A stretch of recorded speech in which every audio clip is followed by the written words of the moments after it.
hockey, folks. I'm your host, Peter Bojarinov. You can find me on Twitter at Russian98, and I am with Conner Rowntree. You can find me on Twitter at The Sport Tree.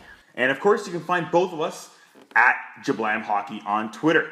All right, before we get into our trending now, what do we have this episode? Well, we've got a Team ISO with Mark Warner from the Vegas Hockey Podcast. We're also going to be doing What's Wrong, What's Right with a new segment. So we're going to talk about, some players and some teams, some managers in this episode and even later on in this segment. And we break down what's wrong and what's right with them. And of course, we've got a bit of a Halloween special episode. So we'll talk about costumes and some crazy cool things to do with Halloween, right, Connor? Some scary NHL players. Yeah. And we'll finish up with some Saturday's picks, how we did last week. And so we're going to name some games that we like to see this Saturday. But first, trending now.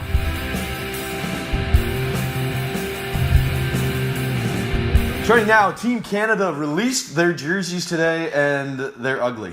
That's basically all you need to know. When you put the two sleeves together at the front, it actually looks like it forms a Christmas tree. Hopefully we'll be able to pull this up on the screen for you to look at right now. The red and black, it just looks out of place. I don't mind the white with the red, but I gotta say, there hasn't been a good Canadian jersey in a long time. I'm wearing my personal favorite from last decade.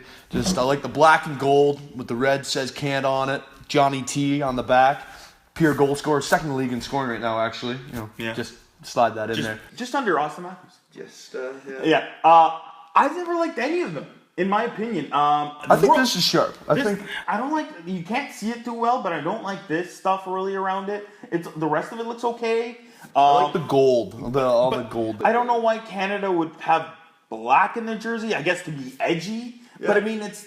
Well, I don't mind when you go with the all-black alternate like this, but when it's red and black instead of red and white, where the white jerseys are white with red trim, it looks off, but not as awful as the American jerseys. The American jerseys, it looks like, those old rocket popsicles that you used to... Yeah, the red, white, and blue. Imagine one of those melted in your hand. That's what the American jersey looks like. They got blended. Weird colors going down. It looks like a peacock, maybe, kind of going down the side with the melted colors going. There's some fades going on. Anyway, check out the jerseys and get on my side and just, God, they're ugly.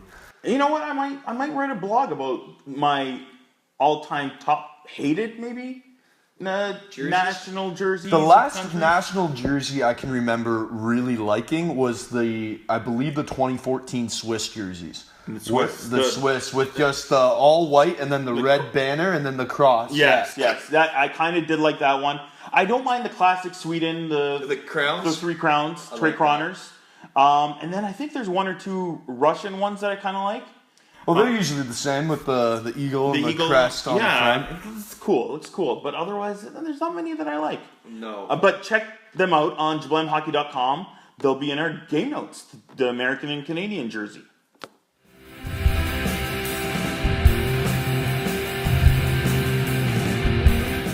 All right, time for this week's Team ISO. Of course, this is where we specifically talk about one team, and we go right into the hockey universe, and we get a better analysis from guys who are following the team quite closely, or at least better than us. And this week's guest is Mark Warner, and he is the host of the Vegas Hockey Podcast. You can find him on Twitter at Vegas Hockey Pod, and of course on their website, VegasHockeyPodcast.com.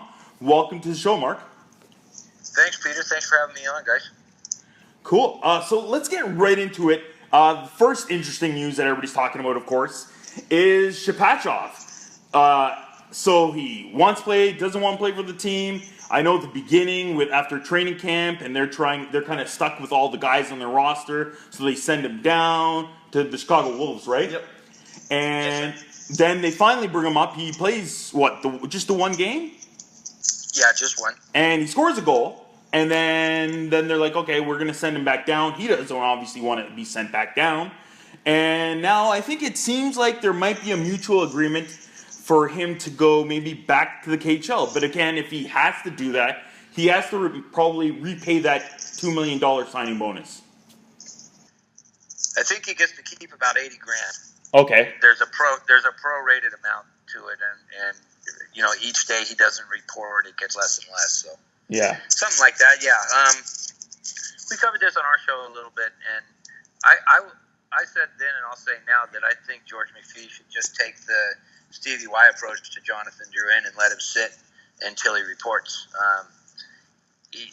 That they explained it to Peter Bojarinov, his agent, when he went down the first time, what they wanted him to do.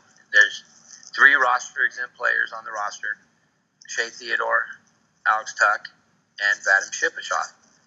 So, because of the glut of defensemen they took in the expansion draft and the failure to move those pieces, George McPhee's hands were tied. There wasn't anything they could do. He was not a standout in training camp, and therefore, he drew the short straw. When you sign a contract, you honor the contract. Now, this goes back years and years. I'm sure you guys know the Russian. This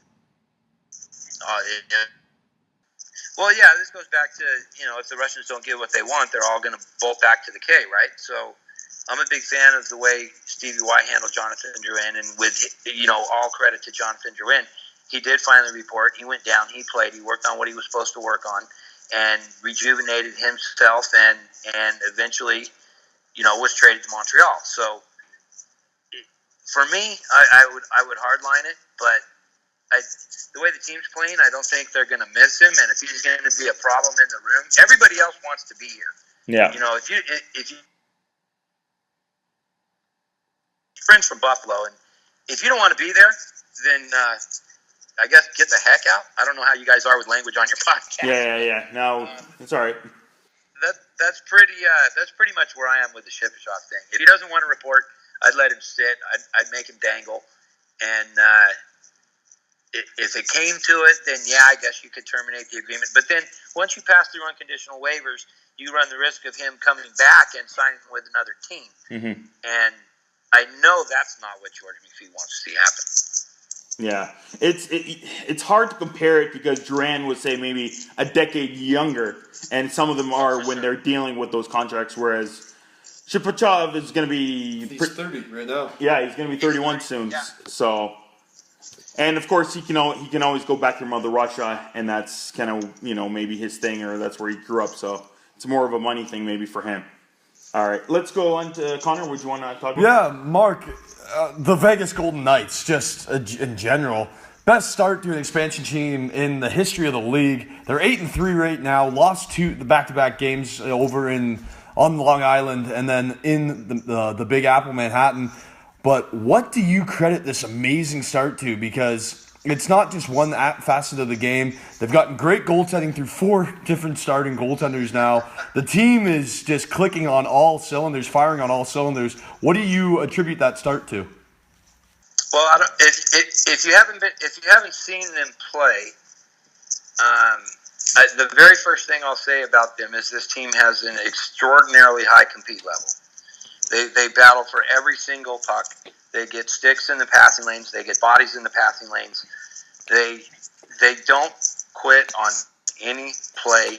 There's no straight-legged coasting into the bench for line changes. And desire and hustle in hockey go a long way, as we all know.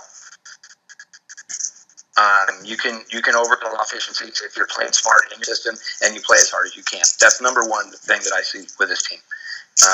Number two, if you want to do a little bit of analytics, throughout the homestand, they were able to obviously control their face-off centers and their matchups in the dot, and they were, until I think the Colorado game, they were second in the league in face-off percentage and first winning defensive zone face-offs. Obviously, when you're an expansion team, you want to have the puck, you want to get it out of your zone, and you want to control play, because once you do turn the puck, turn the puck over, bad things can happen, as we saw in New York 2 times in a row. So I think that, and I think Gerard Gallant, the system that he has these guys playing is there's more speed on this team than we thought there was going to be. There's more skill on this team than we thought there was going to be. So winning those defensive zone faceoffs. Nate Schmidt's been playing really great. Colin Miller's been playing really great. Braden McNabb has been playing really good. They're able to get their breakouts crisp, clean, and out of their own zone and keep the pressure off the goaltenders for the most part. So I think we might be seeing a little bit of that change. They're down to 9th in face-off percentage now.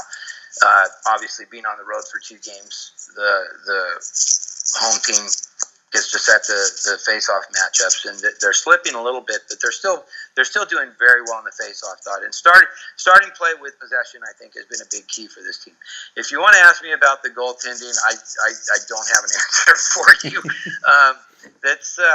I've been calling it if you guys are familiar with this movie Spinal Tap, they had a curse on their drummers, and I don't know if this is the Spinal Tap curse revisited on the goalies or what it is we're looking at, but I guess all credit has to go to the goaltending coach, because Malcolm Subban was the throwaway from Boston, obviously, and he comes in and gets the star of the week. Then he gets hurt, and then Dance comes up. He gets star of the week, and now we're on the minor league backup with the Kamloops goaltender sitting second fiddle on the bench. So I don't have an answer for that. But I think it starts with desire and compete. Everyone here seems to be enjoying each other. The room seems to be solid. And I think the system that Gallant has them playing is going forward, and winning and keeping possession of the puck as much as possible would, basically add up to why they're overachieving to what we all thought they would do. Now, Mark, I know you don't really have an answer for the goaltenders, but as you said, they've been through Fleury. They're the face of the franchise after the expansion draft. Then they got Malcolm Subban. He's down. Das comes in. He's got leading the league in both save percentage and goals against. Now you're on to Maxim Lagasse. Do you think this team can keep this pace up with Lagasse in the pipes? No, I don't, actually. I think what we saw last night in New York.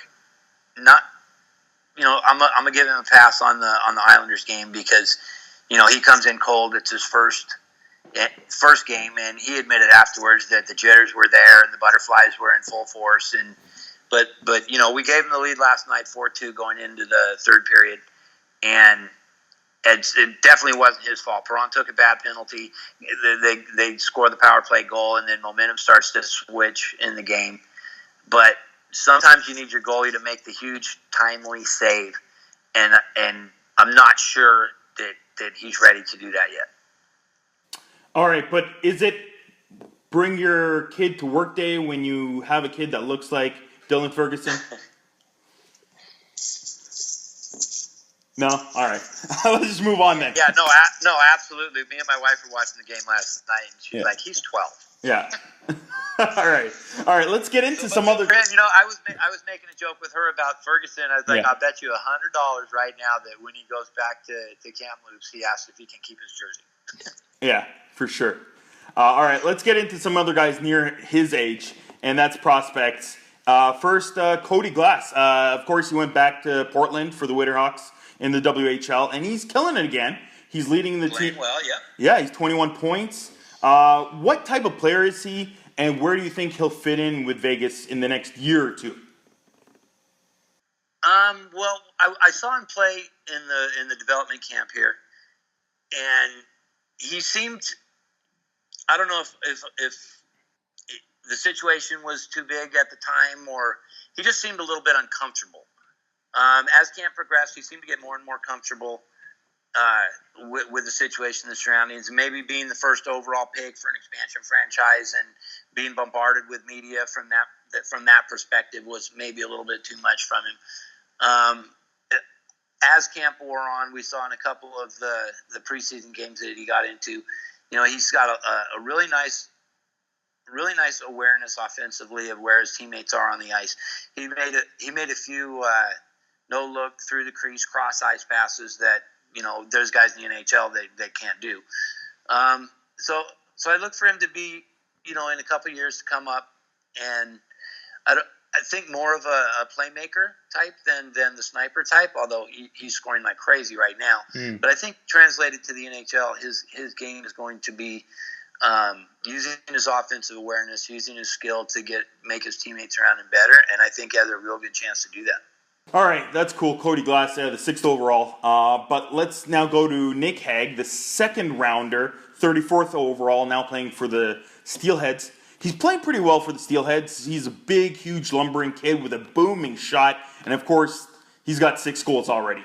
When do you think he could maybe enter in for the Golden Knights? In a couple of years?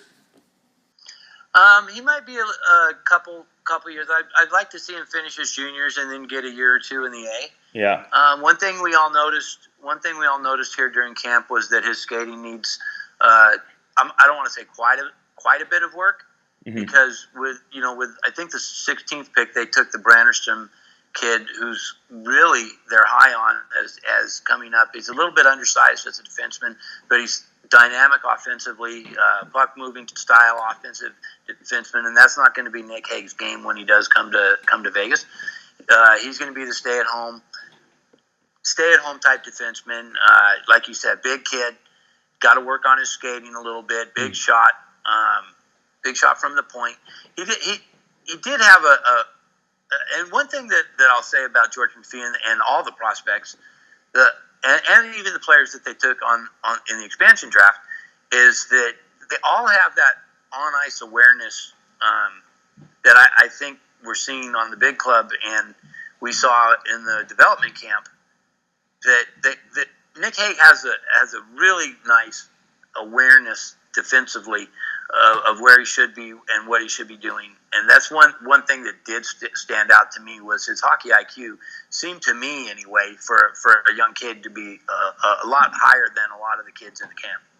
Yeah, I think I saw a couple of games already this season with Steelheads, and yeah, he's got to pick up his speed, but his awareness, and I think some of his big physical skills are really going to be a good help for him in his career. And his booming shot, as long as he can get it on net, I think he's going to get a fair bit of goals. And he might need to get more power play time too to get those. And I don't know if I see that, so we'll see. No, that's a good point. Yeah. So I'll tell you one kid who really stuck out at the camp and then all the way through the preseason was Nick Suzuki. Yeah, okay. He seemed to be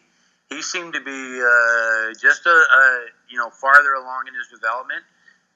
His hands are fantastic. His stick handling and again I'll say on ice awareness. He was a big standout. He seemed comfortable with his surroundings. He came right in and people wanted to say, is he going to make the team? Well, no, he's not going to make the team this year. But if anybody is going to be ready soon out of the forward core, I myself would put Nick Suzuki right now anyway ahead of Cody Glass myself, just from what I was able to see here at the practice facility. All right. Thanks for your thoughts, Mark. Thanks for coming on the show. We'll see if Suzuki can edge out Hague for a spot earlier into the roster in the coming years. Glass. You think Glass is going to be coming in sooner? I think so. Yeah. I like him. Obviously, 6th overall. All right. Again, Mark, thanks for coming on the show. You can find Mark on Twitter at Vegas Hockey Pod, and of course on his website, VegasHockeyPodcast.com. Check JablamHockey.com, and we'll link you right to their website. Thanks again for coming on the show, Mark. Thanks, Peter. Connor, thanks for having me on. We'll talk to you guys down the road. Cool.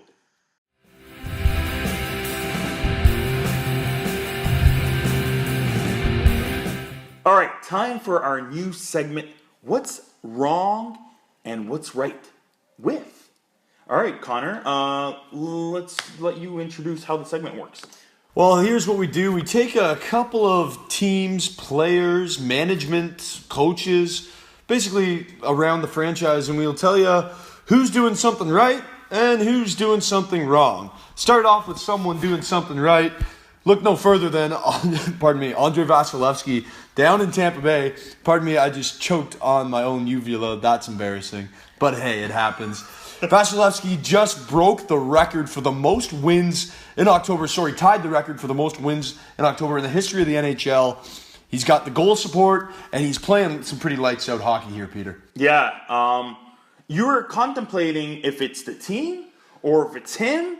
I'm going to go with Vasilevsky. I picked him at the beginning of the season to win the division, and it's pretty much because you need your goalie to be that good. And I predicted that he will, and I stole him from somebody in our hockey pool too.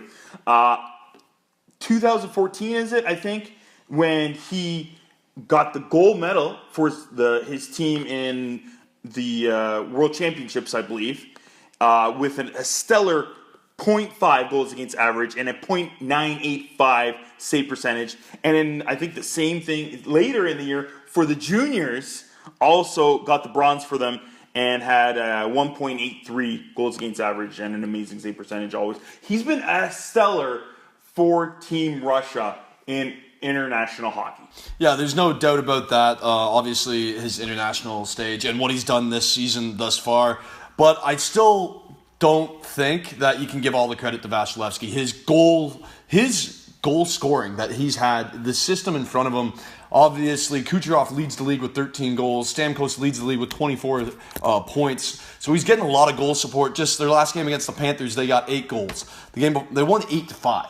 They're not winning games just without letting goals in, but they're still getting it done. Yeah. So he's playing well enough for them to win, and I think he will throughout the season. Obviously, his save percentage up right above 920. I think it's 927 currently.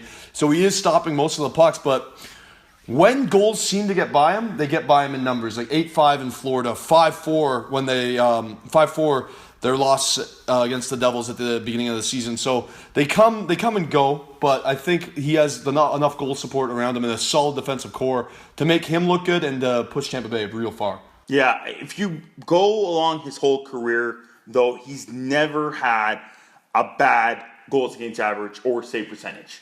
So has tons of experience already, and I knew, and even Tampa Bay's management knew that he's ready. They can easily move Bishop and continue now with Vasilevsky and probably be better off than having Bishop. Yeah, Bishop's the classic, let the puck hit me instead of move to the puck, his big frame, and he's getting older. So the first thing to go, Wayne Gretzky said it, the first thing you lose is your hand-eye coordination. So I think Vasilevsky's definitely the better option over Bishop. Mm-hmm. Obviously, Bishop has seen his struggles in Dallas this year, but also played some decent hockey. But sticking with Vasilevsky, I think it's about what can he do down the stretch. Because he's got off to that hot start in October, as we said. He's played great on every stage that he's entered.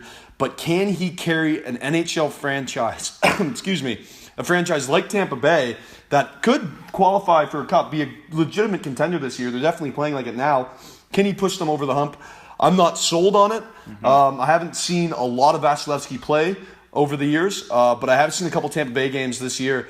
And when he's on, he's on. And then when he's not, as I said earlier, the team pots 8 goals. So it doesn't really matter right now, but down the stretch, I think we'll really find out what Vasilevsky's made out of. Because of international hockey, I think you can see that he steps up his game when games most matter, and I think that's even bigger thing when they come playoff time. Well, I think he'll stand up even bigger. Yeah, well, one of the games that I actually did watch this year was when they played the Blue Jackets about a month ago, and you could see Vasilevsky was fired up because obviously Sergei Bobrovsky is the goalie. He's the Russian goalie, and they actually...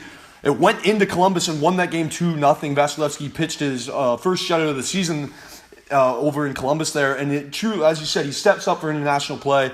I think that was a game that he really wanted, obviously, going up against countryman Sergei Bobrovsky. So there could be a little rivalry building there. And, yeah, maybe he is a big game player. We'll just have to wait and see. Yeah, and stay tuned for our Saturday's picks later on when we'll reconnect with Blue Jackets versus the Lightning.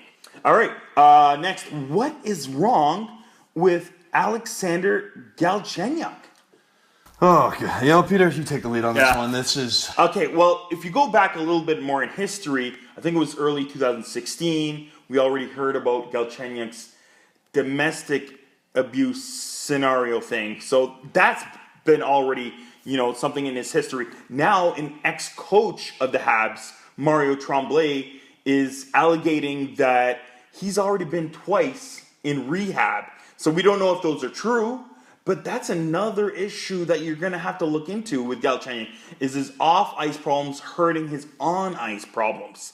And then the issue I'm not happy about is, has Terrien and the rest of Montreal's coaching staff given him the chances to succeed? And maybe they have, but I think it's been in too small spurts. They keep on giving him very little ice time, too much ice time on, like, say, the fourth line, and less on the maybe power play sometimes to succeed. Does Montreal have enough firepower to help out still a younger guy in Galchenyuk to succeed? And they don't. They don't have enough team to build around him, and as well giving him less ice time isn't going to help him with his motivation to get better, his courage to play better. Confidence, exactly. And if you're playing under 15 minutes a game, that's not going to help either. No, well, my thing is with Galchenyuk is it's almost like he's been around for a while. Like, you talk to Montreal Canadiens fans, they're always like, oh, hopefully Galchenyuk does it this year.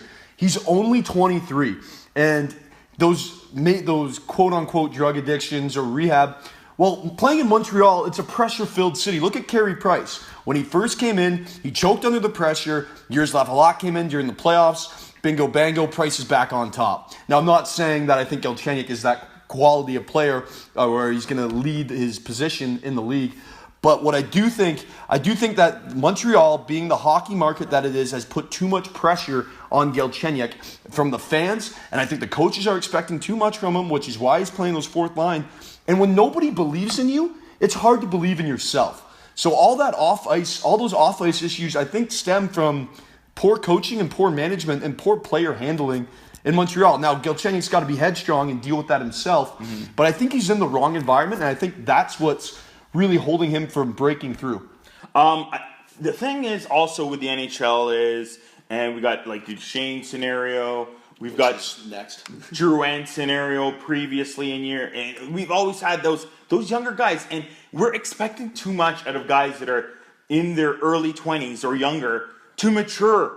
They're still young. They're still kids. You still need a guy like Patrick Kane to grow up a little bit and learn from their faults. They're going to have them, and you're expecting too much out of a young guy to vault him into superstardom, to be that player that quick. You can even look at a player like Nazem Kadri. Maybe I wasn't a fan of him as well, but you need to give him time, and then slowly they find their role on the team if you give them time. Do you know what it was with Kadri? My opinion with Kadri was he got a coach that actually believed in him. Ron Wilson didn't believe in him. So, like, how can you play for somebody that doesn't believe in you? Babcock comes in, and Kadri immediately changes. In my opinion, embraces the check and roll, wins faceoffs, and is producing on the score sheet. When you give them a set role, and they know point blank what their goals are, what they need to achieve, it's easier to achieve them if you have the steps and a short-term goal and a long-term goal. And as a former player, no, I never played in the NHL, but it feels good knowing what your duty is, knowing that you have a job to do and that your team relies on you to get that done. It's a good feeling. It's not pressure. It's knowing that you're important to the franchise. And I don't think Galchenyuk has that right now. Yeah, if you could set him on a goal in terms of we need you to score 20 goals or 25 goals, you'll be a third-line guy this year, and you'll get your power play time, then he knows that he might not get that much 5-on-5 ice time, but he will get some power play ice time, and then he can focus on getting those 25 goals. Then he'll achieve that. Then you give him and expand upon that role the following year. Well, speaking about young players doing much, much better, what's right in New Jersey, Peter? Everything with those younger players. Yeah. We're seeing, of course, Butcher, Bratt, Heischer, and all the other younger players that are still around that have been still trying to go with Zaka and stuff. They're all coming together all at once. And I feel this is kind of like, I feel to myself, I think this is going to be a bit of a Calgary thing going on, where they're overachieving a little too quickly, too early right now, and they might make the playoffs here. I think they might. They might be on the border. And then next year will be a bit of a coming down to earth scenario for Yeah, I agree with you, and that's from the Calgary comparison. But the one difference is that I have with New Jersey than Calgary 2 years ago when they made that push is they have a legitimate goaltender. Corey Schneider can actually carry a team into the postseason. No, he hasn't done it yet, but he hasn't really gotten the opportunity. If these young kids keep scoring goals, then Schneider could find himself to possibly steal a couple playoff series, unlike Calgary when they had Brian Elliott and Kerry Ramo and the goalie problems. Yeah, that is true. They got Schneider. He's a good back end goal. I don't know if he's going to steal a couple of series in the playoffs. Steal a couple of games. Steal a series. I mean, remember, Mike Smith, 2011, straight up snatched that series from the Hawks. Yeah, They averaged 50 shots a game, and they won. And the Coyotes were able to win that in 6 games, which is absolutely absurd. But, I mean, sticking with the Devils, their defense, they're moving the puck well. Their offense is clicking. And then Brian Gibbons, this guy, NHL, AHL, NHL, AHL, now a point-per-game player this season in the NHL. He's one of those suitcase kids. And he's been grinding it in the AHL. I'm like checking out his stats. He's not a kid either. He was born in '88. He's only 5'8", 175 pounds, and I guess it's just a confidence thing. He's found the right guys to play with, and he's clicking. Yeah, if you do your hard work, kids, this is what can happen. You might not make it to where you want to go, not even speaking to people who want to make it in the NHL, but anywhere. If you work hard, it will pay off somewhere down the road. And right now it's paying off for Gibbons. Yeah, well, the front office has done a great job in New Jersey. And they're doing it right, but doing it wrong in the front office, especially from my point of view, Joe Sakic and the Colorado Avalanche, yes, I understand they're one game above 500, sitting 4th place in a very tough division. But what is going on with Matt Duchene? Another trade rumor swirling this week. How many teams is that? Montreal was interested. New York was interested. LA in the offseason. LA was interested in the offseason. Now you got Vancouver interested. Mm-hmm. But Sakic hasn't changed. He says he wants a key player, a blue-chip prospect, and a first-round pick. It's not fair to the team anymore, Joe. I'm sorry, but you got these guys who have played well. They really were playing well. They came out of the season to start, but now these distractions I really think are setting in. They've lost 4 out of their last 6. They had a tough road swing. It's the distractions, and they're coming in and out, and it starts with Duchene. It's not fair to Duchene either, and he is not playing poorly. 6 points in 7 games.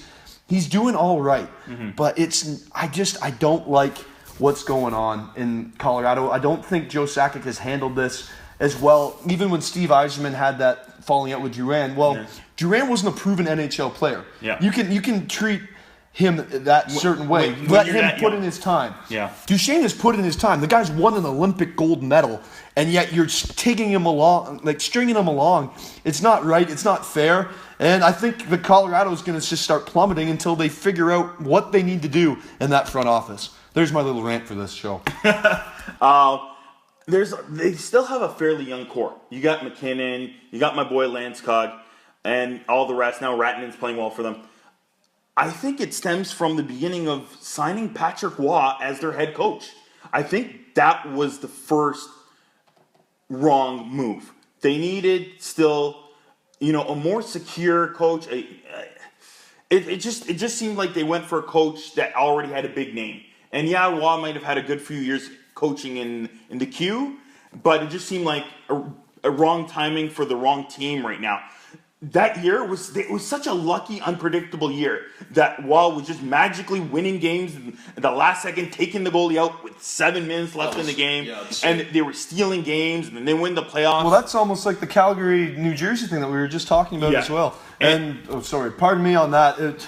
Duchene, obviously, Colorado's played more than 7 games. He got 6 points in the first 7 games, and since has just 1 point, is what my point was. So the team's plummeting right now. So not many points is your point. Yeah. Okay. Boom. But yeah, and then it's been downhill since then. They weren't having good years after that with Waugh, and then it wasn't working well with him and the players and even management, and we saw how that fell apart. And now they're having different struggles now with the players. I think it's time to move on with Duchene. You gotta move Duchene. For his sake, for the team's sake, and with a few other things. So yeah, Joe Sakic may have ended his career by sticking his hand in the snowblower, But this is almost as a messy situation right now.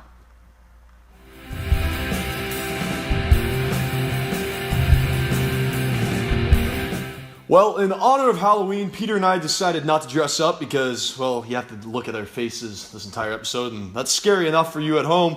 But we got some of the scariest NHL players, and first we're starting it off with the scariest hitter of all time. Peter, who's your scariest hitter? I'm going to have to go a little bit on a limb and say Darius Kasparaitis. Oh. I think just because you were afraid when he was on the ice, because he wouldn't care where you were if you were in the corners, and he would go in and hit you really bad. He was a dirty, scary hitter. Well, I got to go with Scott Stevens. That guy literally ended careers such as Eric Lindros, hit him twice, literally murdered him. And then Paul Kariya back in the 03-04 Stanley Cup final. That was a pretty heavy hit. Then Kariya obviously was a little dazed after that. You see him come back to consciousness a little after. But the way Scott Stevens hit people and the intimidation factor that he had when he was on the ice, captained the Devils for umpteen years, 3 Stanley Cups. So I got to go with Scotty Stevens. Yeah. You came up with segments, so you got the first dibs. And Stevens was the type of guy where when he hit you, you wouldn't remember that he hit you. And today's NHL, Stevens probably wouldn't have a career. No, he would be that, Kariya had to pass the puck and taken 2 strides before he hit him. Yeah. That Lindros hit, Lindros literally chips the puck in and Stevens comes out of nowhere and just cranks him. Oh my goodness, but what a hitter. But who's your dirtiest player of all time, Peter? All right, here's some treats for you. And my dirtiest guy is gotta be Matthew the Dirty Guy Barnaby. In university, people hated him so much that my buddy Corey, I used to call him Barnaby, and he would be pissed. No, Barnaby was one of the dirtiest for sure. He'd always get you when you didn't want him to. And, we might be talking about the scariest face, and he might have been one of the scariest faces at the same time. He had some scary eyes and a scary face to go with his dirty game. And if you YouTube Barnaby, you'll see some of the dirtiest plays for sure in the NHL. Well, I've got to go with, in my opinion, the dirtiest play of all time, which makes him the dirtiest player, Todd Bertuzzi. That sucker punch on Steve Moore, not much more needs to be said. I don't think Bertuzzi should have ever played another game in the NHL, let alone be able to lace up his skates again. I think that was so wrong that he was able to come back a couple of years later and lace him back up for Detroit. But I'm leaving it at that. Bertuzzi's. Do you think that if Bertuzzi didn't fall on top of him, if he just sucker punched him, it wouldn't have been as bad? I think just the way the angle and where the punch came from, I think it was the punch that broke his. I know going down on him wasn't good, but you see his neck bend back. In those old gloves back in the early 2000s, those things were real hard, like harder than boxing gloves. Yeah. I'd rather take a 12-ounce boxing glove to the back of the head than one of those old frickin' CCM things that are packed with plastic and who knows what else was in there. But no, it's just I can't get past that hit. So it's got to be Todd Bertuzzi for me. All right, who's your most feared goaltender? I love this guy, Ron Hextall, you big beauty. Not only should you be scared of him because he'll use his stick to chop your head off, he actually was a pretty good goaltender and intimidated other teams. A career save percentage just below 900. Remember, he played through the 80s and part of the 70s. So lots more goals back then. So that's a solid save percentage.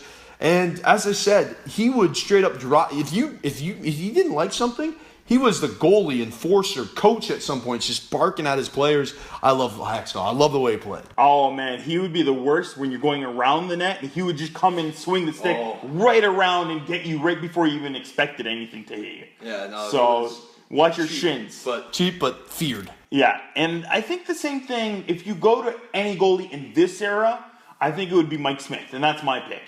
It's hard to explain Mike Smith sometimes, but he's got a big edge to him. Yeah. I think a lot of people... Temper. You like him because of what he brings to the team, but at the same time, if you're not on his side, watch out. There's so many nights where Smith will chop you at the ankles and you won't expect it. And then if he gets a really bad temper going, watch out even more. Yeah, well, we've seen him throw a stick or two in his day. And then maybe a blocker or two as well.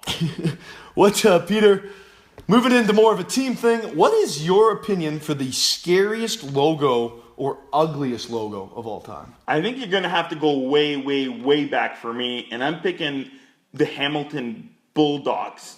If you go on the internet and take a look, the Hamilton Bulldogs logo of Tigers. Yeah. I don't know why I'm mixing up the Bulldogs of the AHL team. Actual Tigers, yes, the Tigers. Not the CFL team, not the Tiger Cats. Yes. Hamilton had another team called the Tigers. That logo, Atrocious. Just atrocious. It's too many lines, and the Tiger not only is scary, but ugly scary. Yeah, not intimidating scary, but Yeah.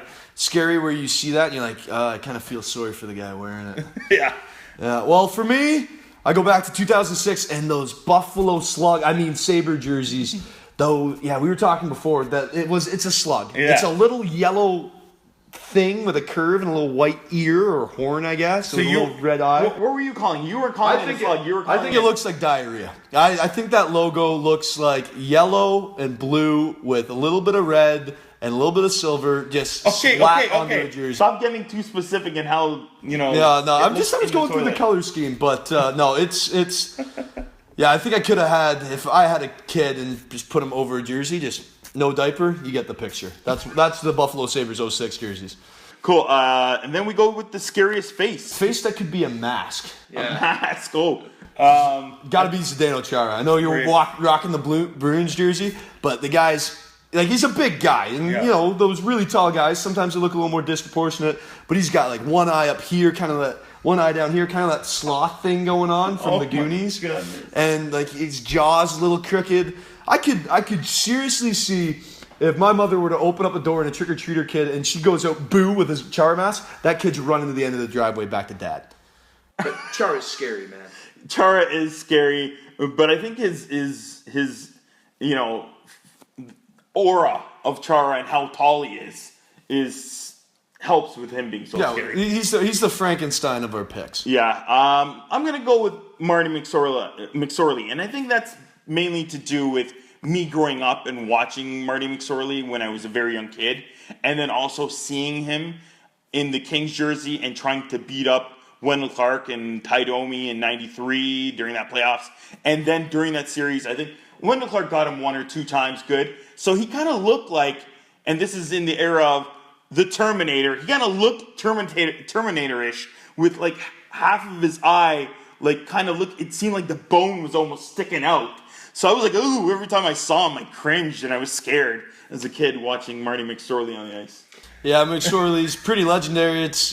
Well, one of the reasons why his face got so beat up is because you touch Gretzky, you got to deal with McSorley, and then that was on in Edmonton and then LA. But Peter, it's time for the fun one. We've had our fun, but now it's time for the NHL players to have their fun and their costumes this year. What is your favorite costume of this 2017 Halloween? Everybody goes out and has some crazy cool costumes, but mine is just what they did with it. And it goes with Bonino and his wife. Nick Bonino, currently on the Predators. Yep. I think, and it's funny, you can go on there, I think PK Subban tweeted the video, and they dress up as Nashville Predators fans. And the Predator players are going out dressed up in their Halloween costumes, going out to an event that they planned, and then him and his wife, dressed up as fans, are going up to each player, and they don't have a clue that they're dressed up as fans, and they're asking for autographs from the players. It's hilarious. And the best thing about it is PK Subban's call on it. Oh, when Ryan Ellis, you got to watch this clip. When Ryan Ellis refuses to sign Bonino's, I guess it was a Bristol board kind of thing. Yeah, a little poster. When he refused to sign it, Subban's call on that is absolutely hilarious. You got to check it out. Yeah, and thumbs up to Pekka Rinne and the other players who did sign Bonino's. Pekka Rinne seems like a nice guy. Yeah. For me, best costume, it's what could have been. Connor Brown on the Maple Leafs had a great idea. Mitch Marner, Matt Martin, Dr. Evil Mini-Me. That would have been so priceless. Yeah. Except Girls had to be fun. The girlfriends and said no because they didn't want to dress as The bots. Yeah, you can't really say those names, but you've seen Austin Powers. Look it up.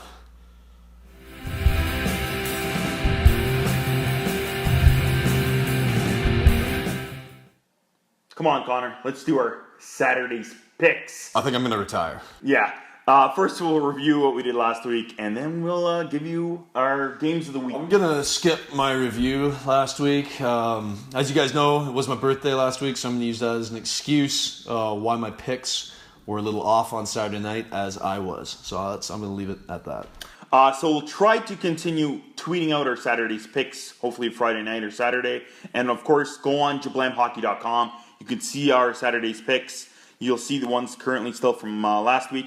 I was okay. I think I did 7-5, and Connor did 3-9. 39. 30. Yeah. 39 picks right out of a possible Again, 12. It's hard when you're trying to call out every single game on Saturday. Yeah. We're not picking and choosing. We're not going, okay, we know Pittsburgh's going to hammer, Florida or whatever. We're doing every single game, and it is hard. By the end of the season, usually you edge out and you're slightly better and slightly lower. I've actually been pretty good every year, and I'm continuing to be fairly decent. And Connor's noticing the early struggles of trying to pick out every single game on Saturday. Yeah, well, I mean, I like to do my betting parlays on the weekends, so I'm usually a lot better. I mean, that first week this season, we both got caught by surprise, and then I had a couple solid weeks, and then this week was just, oh my, bad things all around. It's hard to predict home teams sometimes losing, especially a team playing so well like Tampa Bay, and then they get beat by the Ducks at home.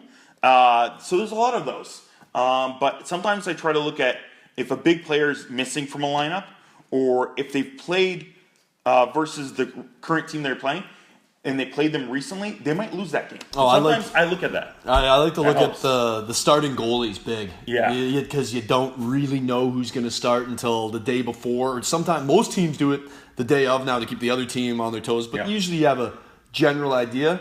And then when suddenly the backup is going in, gosh, a little bit of a tense situation. You know you got that pick wrong. So it's gambling. It's fun. And I promise you, listeners, watchers, viewers, watchers, good one.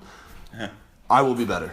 I promise you that. Connor did call out last week on the episode, if you didn't recall. He said this looks like the toughest week. And I think he helped himself out by saying that. And I guess he really did have his toughest week. So let's go with this weekend coming up. My two big games that I'm expecting as pretty good games to watch. Number one's got to be Columbus versus Tampa. They're both playing well so far to start the season. We talked about that matchup earlier in this episode. Exactly. Bobrovsky versus Vasilevsky. So hopefully they're facing each other again. The two Russian goaltenders, they're amazing. And I think it'll be a great matchup, exciting. They're both high-octane teams, and I'm gonna have to go with Tampa. Gonna take Tampa Bay. Well, what's your other big game? And the other game I think is gonna be a pretty interesting game. It's a late one. Anaheim, the Ducks versus the San Jose Sharks, and it's the rivalry thing. And I think some of those games people don't know on the East Coast, but they kind of actually hate each other. Oh yeah, those specific, when the same state, you're what's the drive? 2 hours, I believe. When you a 2 hour drive, it might be a little bit more. From Anaheim. Oh yeah, from Anaheim. Anaheim, San Jose, yeah. Yeah, so still though, it's pretty close. Just driving up the coast a little bit up to San Jose when you're down in Anaheim. Divisional game, and both teams are in the middle. And I think they're both trending up right now. I think the last two games, and I'm going to go back. Jones had a terrible start to the season, so hopefully he's trending up. It annoyed me, and I'm now recapping. I was in Boston, and that game, San Jose versus Boston, both teams didn't play very well. They both didn't wake up for the game. It wasn't that exciting. And then San Jose comes out and plays one of their best games of the season against the Leafs. That annoyed the heck out of me. So much. Spoken like a true Leaf fan. And my game to watch, Leafs are in St. Louis. Leafs goal scoring. Jake Allen's on fire. Something's got to give in that matchup. So I think that game is going to be one stellar game. And then I also have another game to watch, another divisional matchup, Chicago in Minnesota. I mean, it's a classic. How many series have we seen over the last couple of years? Chicago exiting Minnesota, or even last year when Minnesota got the edge over the Hawks. But hey, we'll have to wait and see what's going on there on Saturday. Well, are you gonna call any? I think Tampa Bay is gonna win that first game. Anaheim, San Jose. I'm gonna go with the Sharks. What are your picks for those two games that you mentioned? My picks, I gotta go with Toronto's goal scoring. It just the way they score when they need to score. I've said it on this show multiple times.